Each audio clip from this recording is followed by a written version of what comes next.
Hello everyone, welcome to this video of the Ref Crew Signal School, where I'm going to be showing you some different designated spot throw-in signals. Now whenever you have a designated spot throw-in, the first thing that I like to do is just welcome the players to the spot. I typically do this with an open hand like this, and I just point at the ground. So I'll say, white, spot's right here. Or I need someone for white, throw it in. You're welcoming them to the spot just with an open hand. Now, if it is a designated spot throw-in, you need to indicate sometimes that there are no throw-in privileges, meaning they cannot move along the line that they are throwing. Most of the times, you'll do this maybe after a timeout if there's a throw-in on the end line, but you don't have to do this for every single throw-in.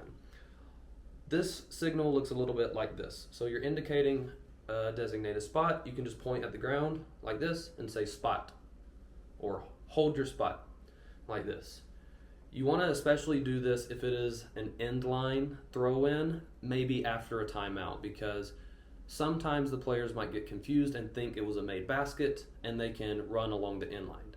But if that is not the case, you definitely need to indicate after a timeout, spot's right here, hold your spot. Sometimes they'll even ask you, can I run the end line? And you need to say no, spot throw-in. This is a designated spot signal, just pointing at the ground.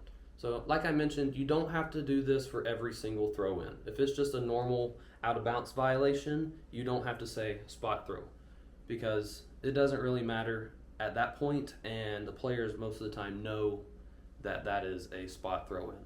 If there's nobody guarding them, you don't really have to indicate this.